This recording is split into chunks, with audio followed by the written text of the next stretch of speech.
Excellent. Well, welcome back to another Friday of Account-Based Friday, and we've got a special guest joining us today, the Director of Evangelism and Customer Marketing for Alyce, Nick Bennett, and super excited to get him and hear a little bit about his baseball background. We were talking about earlier as it's kind of his part-time job outside of being the evangelist of ABM, but for those of you that are new, each week we start off with a poll, and really the idea of the poll is kind of learn or figure out what's happening in the market. Megan and I, as we do these polls, we'd love to get different points of view. We have seen kind of a shift here in the last 60 days or so with a lot of companies focusing heavily on the retention side of the business, and they're really scrutinizing the cost side of things, whether it's the people or the martech, and that's what prompted this question. But when I asked the question, I wasn't even sure what people, the reason why they were looking to potentially churn out martech. And I was actually surprised because I thought it'd be more of the demonstrable ROI that a CFO would be saying, "Hey, what's the ROI that we're getting from this platform?" So I guess I was surprised by the internal adoption, and we'll ask Nick for his point of view or any tips or advice that he could give to kind of prevent the situation from happening, because nobody wants to eliminate martech if they don't have to. But Megan, did you have any thoughts on this poll as well? Yeah, I'm not surprised, but I think the thing is, if I'm a martech company, this is very much within my control.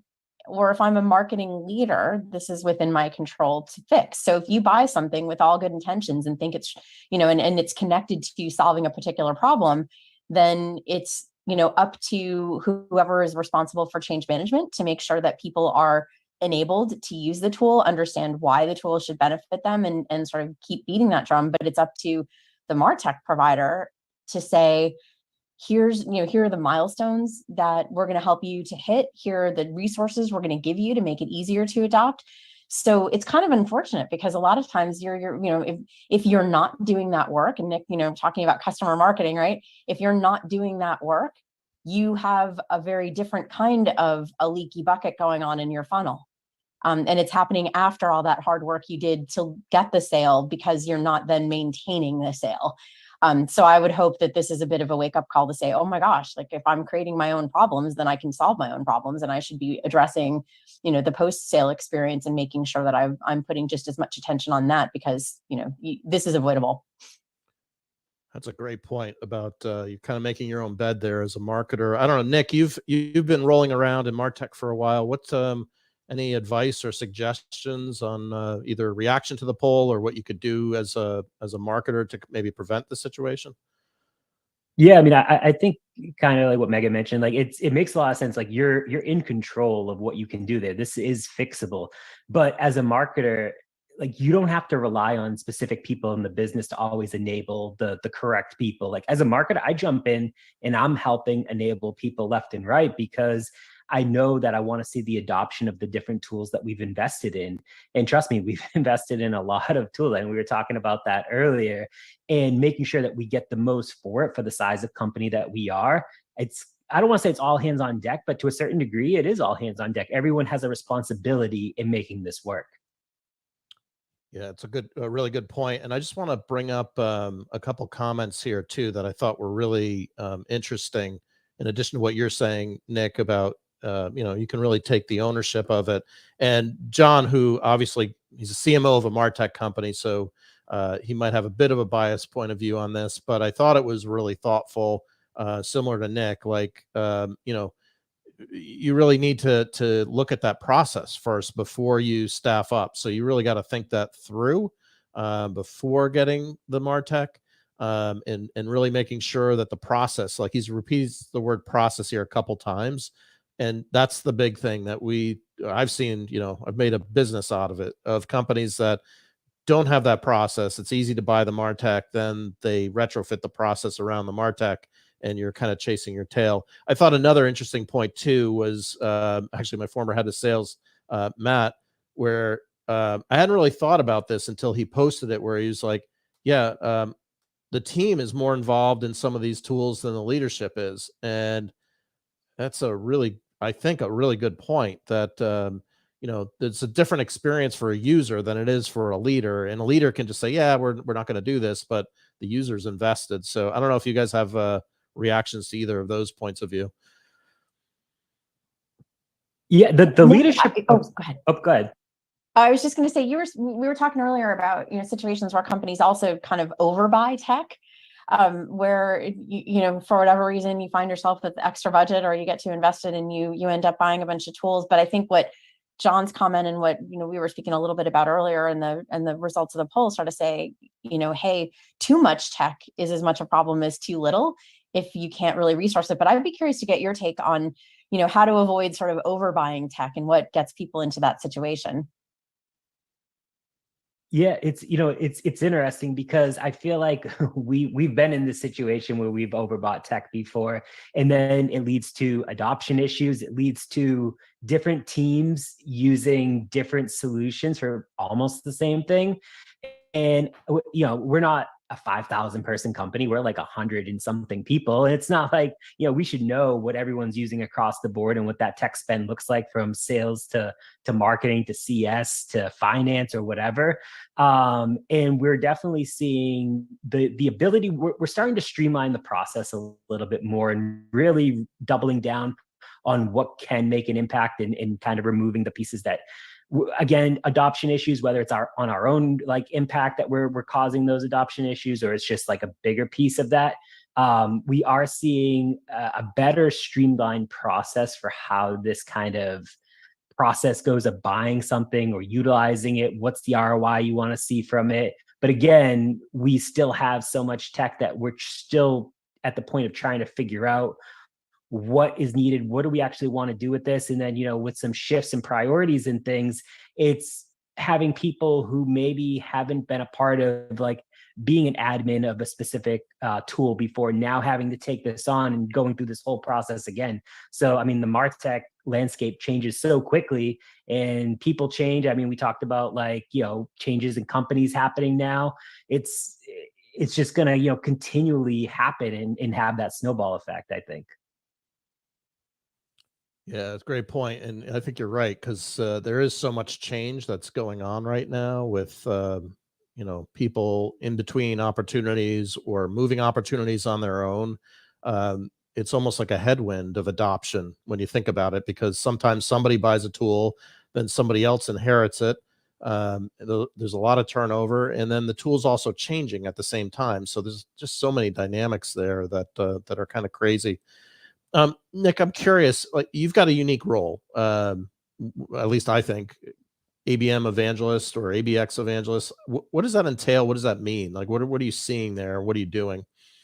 Yeah, it's something where I feel like you've always had this in the developer world, IT world. You always had those advocates and those evangelists that were, whether it was the CTO or a developer or something, they were known in that space. But I felt like in martech and sales tech, it was usually, I think of people like Sangram and Ethan Butte, and Randy from Uberflip, all these people where they're executives or founders within the company. They should be, an evangelist to a certain degree.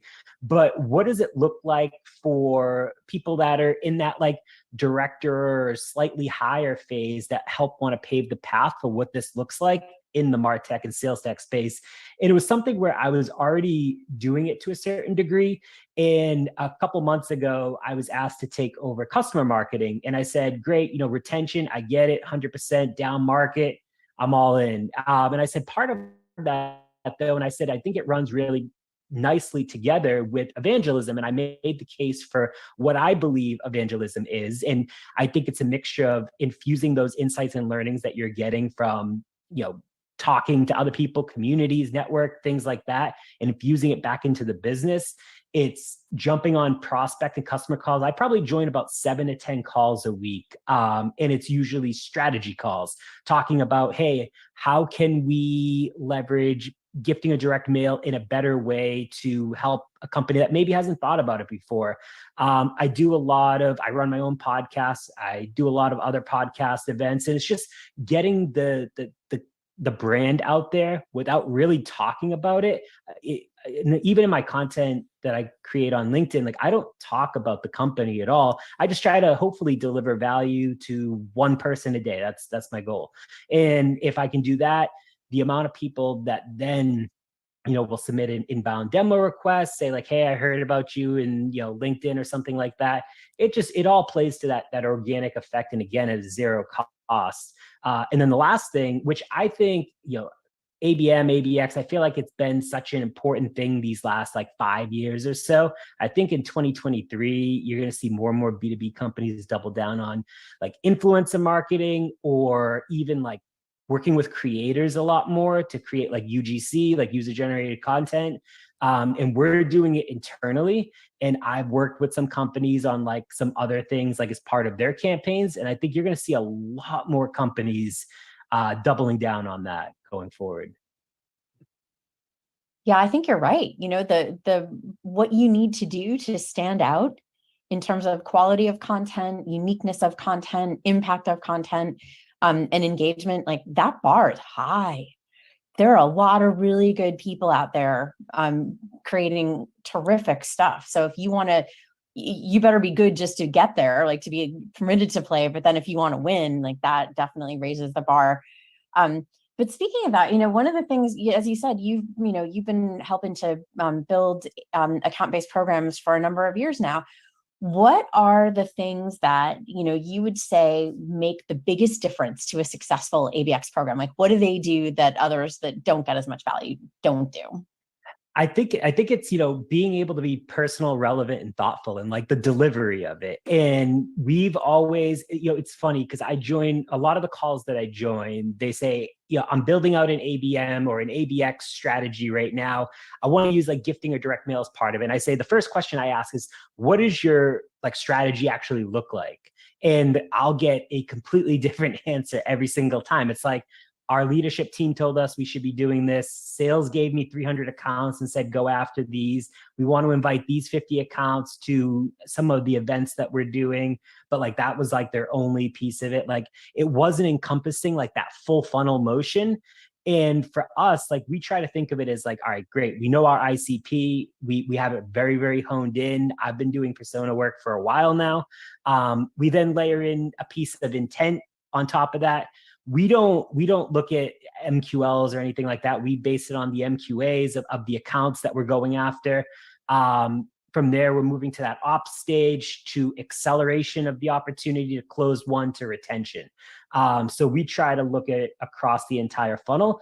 And before, when I first started at Alyce back in February of 2021, I was tasked with like building ABM from scratch. We didn't really have much. And I was able to open 70% of the accounts in a quarter and a half.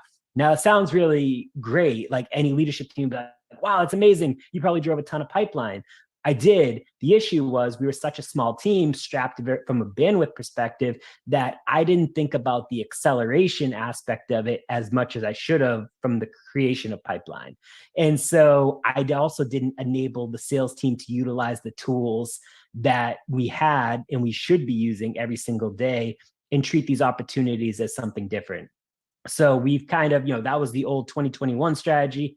The new 2022 is definitely like that full motion, or the full funnel motion of it, and really making sure at the end of the day that everything that you're doing is all about the experiences. So making sure they're personal, they're relevant, and they're thoughtful in the delivery of it.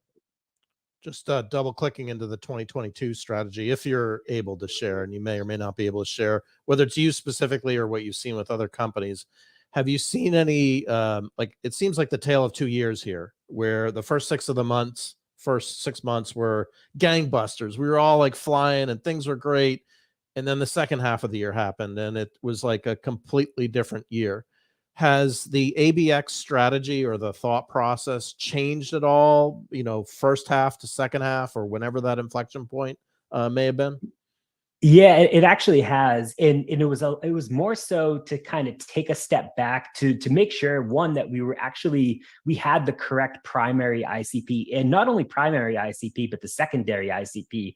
And for us, that's marketers. But the funny thing is, like, it's like we're selling to marketers, but sales is actually, for the most part, using the tool or CS, but we're running through a marketing budget. And so it was like, we had to really understand who is exactly, what's that buying committee look like, both from like a mid-market, like commercial size company, all the way up to these enterprise, 2,000, 5,000 person companies. And so we really developed that and kind of took a step back and learned like, maybe we need to rethink, and not only rethink, but enable the sales team, the CS team, the AM team to understand like, okay, this is what an MQA looks like. This is what the process looks like. These are the tools that we're using and the why behind it, versus just like wild, wild west, everyone using, no one really having a direct piece of like, why am I using this? And we really broke it down into 4 pillars. It was like, do you want to know Alyce, feel Alyce, learn from Alyce, and meet Alyce? Like those are the 4 buckets of like how we fit in that like personal, relevant, and thoughtful aspect of it. And then within each of those kind of 4 pillars, we tie specific tactics into those, but ultimately they all have to roll up into one of those pillars that roll up into the higher strategy. I'm curious, and I love that. I think that especially the alignment with sales that takes, I think is a really cool area to focus on. I'm thinking a bit about the term acceleration. Whenever I use the term pipeline acceleration, I see marketers' ears like, what is that? How do I do it? Especially as we're in Q4. What are some things that you've seen work well from an acceleration point of view, and how have you worked with sales, or what's marketing doing there and what's sales doing there, I think is what I meant to ask.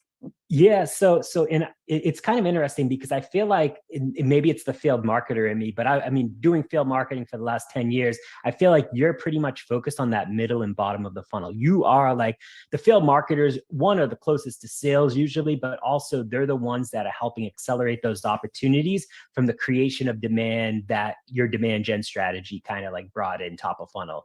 And so it's more so educating, inspiring, like making sure that like, one, they already know who you are. You don't have to, serve them up these digital ads and serve them up non-relevant stuff because they're already in an opportunity with you. They obviously have an interest.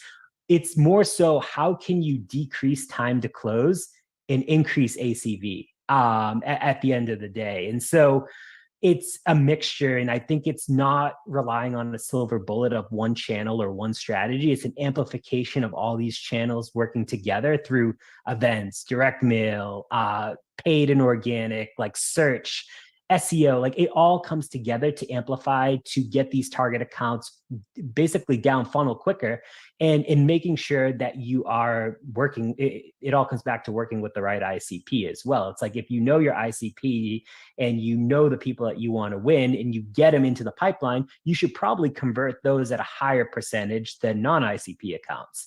And so that's really honestly been the focus for me for so long. Is just like, great, they're in the funnel, they're an opportunity. How can I just accelerate those quicker to make sales happy at the end of the day? Because for me, sales was my internal customer, in working with them to make sure that each one of them hit their quota, made President's Club, whatever it was. That was always very, very important to me, because when they win, I win. And ultimately, we know, for the most part, most companies that I've worked at, we've moved under like a CRO or one revenue organization. So it's like everyone's fighting towards the same metrics, same KPIs, same, for me, like same bonus structure. It's like we're all kind of like working towards that same goal. And it's been like incredibly helpful to have that mindset versus a siloed mindset.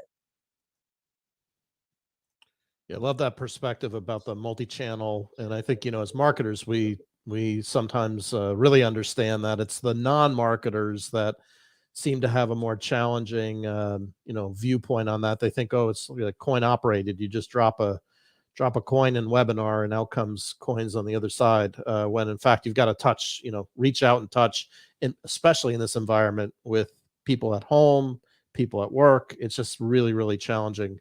So you have to almost exercise all those different channels, as you point out. Just thinking about, you made a really good case about kind of the direct mail and some of the strategy within the acquisition side of things. If you were to give some pointers on the other side of the funnel of retention and upsell, where do you see like a direct mail or a gifting strategy work or be more effective than perhaps not having one in today's environment? Yeah, it's really interesting because I've talked to a lot of prospects, a lot of customers, and like so many people think that you can really only use this to book new meetings. It's like I'm going to use it to break into cold accounts, but there's actually 17 different unique moments across the entire buyer's journey that you can use like a gifting or direct mail. And a good chunk of that actually comes on the retention side, whether it's referrals, customer celebrations. Maybe they reached a new series, raised new series. Maybe they went IPO. You want to celebrate them. You want them to know that you're there for the ride along with them, not just like you sell them. Great. Like you're just another account that hey, we'll meet like once a month and we'll chat for a little bit. There's other ways like, renewals, churn prevention, especially in a down market, so important to make people really feel like surprised and delighted. It's like you want people to feel happy and get to know people on a deeper level. Something that we do at Alyce, it's like everyone knows what your 9 to 5 is. You're a marketer, you're sales, you're an executive, but what are you passionate about in your 5 to 9? That's what we focus on. We want to get to people. We want to get to know people outside of their 9 to 5. Like what's their 5 to 9, and then create these elevated experiences through not only gifting and direct mail, but like events and everything else to make them feel like that VIP customer like they should.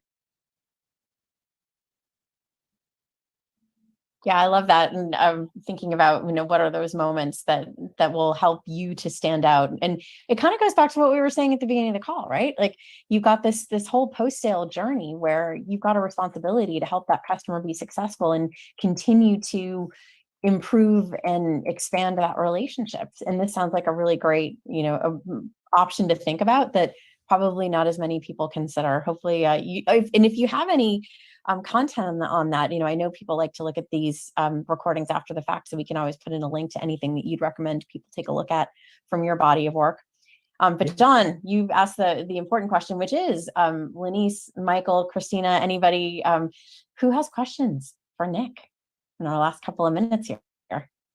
Nick, I had a quick question. Just staying on the topic of gifting, something that I've been thinking through as we build our strategy is, where do you see, or how do you see gifting for top of funnel? Or do you? I love what you said about, you see, a lot of success on the retention side. And I feel like, we've worked with other vendors and we're customers of theirs, but I feel like when they do, provide some form of gift, it makes it so much more impactful. And I'm already a customer of theirs. And I always, it always makes me increase my loyalty. But, on the opposite side, do you see it fitting in top of funnel? Yeah, absolutely. Definitely, whether it's, your SDR or BDR team using it or your AE, it's all about how you still deliver that gift. If you're going to send 500 gifts to, 500 cold accounts and hope that you're going to have a 10% conversion, it's not going to happen. It's not possible. But, there is, and I've seen this before, and I've been using gifting for like 7 years now. So like I have seen it work for like door openers for top of funnel, where I've seen anywhere from like a 5% to a 15% conversion on like warmer accounts, but it's not the first touch, and you should never use gifting on like that first touch. Just because one, it's like, great. So you're bribing me to take a meeting, basically. It's all about getting to know them. And then again, being that personal, relevant, and thoughtful aspect of it. Events is another huge piece of it, whether it's pre-event, during event, post-event, deal accelerators. Like, hey, maybe you want to create a personalized kit for them to get them to close quicker and know that they're that you're caring about them along the way. Another thing that I've seen a lot that's worked really, really well is like a Wake the Dead type campaign, where it's like you have these closed lost opportunities, you're trying to re-engage them. And this is a great way to get your foot back in the door. Again, just don't send something random, make it relevant and, important to who they are as a person. But we see lots of people using that as a way to re-engage leads or opportunities. Super helpful. Thank you. Yeah. Nick, I'm glad to hear you say about, don't make that your first touch.